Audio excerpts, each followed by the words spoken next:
Mystery കൊണ്ടുവന്ന രീതി, പിന്നെ ആ ഒരു എന്താ പറയുക അറ്റ്മോസ്ഫിയർ ക്രിയേറ്റ് ചെയ്തത് നൈസ് ബാക്ക്ഗ്രൗണ്ട് സ്കോറുകളൊക്കെയാണ്. അതായത് ലൗഡ് ആയിട്ടുള്ള ബാക്ക്ഗ്രൗണ്ട് സ്കോറുകളോ കാര്യങ്ങളൊന്നുമല്ല, നൈസ് ആയിട്ടുള്ള ബാക്ക്ഗ്രൗണ്ട് സ്കോറുകൾ, ക്യാമറയുടെ ഒരു ഒരു ഒരു കളറിങ്, പിന്നെ നവാസുദ്ദീന്റെ എന്താ പറയാ വളരെ കൺട്രോൾഡ് ആയിട്ട് എന്താ പറയാ കാമായിട്ടുള്ള ഒരു ഭയങ്കര കാമായിട്ടുള്ള എന്താ പറയുക അത്യാവശ്യം ബ്രില്യൻ്റ് ആയിട്ടുള്ള ഒരു പോലീസ് ഓഫീസർ. ഇപ്പൊ ഫസ്റ്റ് പടത്തിൽ നിന്നുള്ള ഇയാളൊരു പേഴ്സണൽ ലൈഫിന്റെ കുറച്ചൊരു ഫസ്റ്റ് പടത്തുനിന്ന് കണ്ടാലാണ് ആ പേഴ്സണൽ ലൈഫിൽ വരുന്ന ചില കാര്യങ്ങളുടെ കണ്ടിന്യൂഷൻ കിട്ടുള്ളൂ.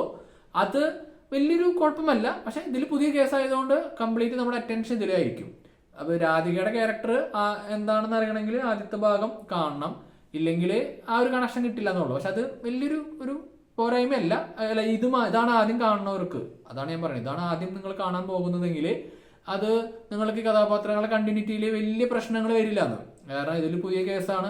പിന്നെ ഇതിൽ പുതിയ കഥാപാത്രങ്ങളായിട്ട് വരുന്നതാണ് നമ്മുടെ രേവതി, മലയാളി രേവതി ഇതിലൊരു പുതിയ കഥാപാത്രമാണ്. പിന്നെ ചിത്രകഥ സിംഗ് ആണ് മെയിൻ ഒരു ക്യാരക്ടർ ചെയ്യുന്നത്. പിന്നെയും കുറച്ച് ചെറിയൊരു റോൾ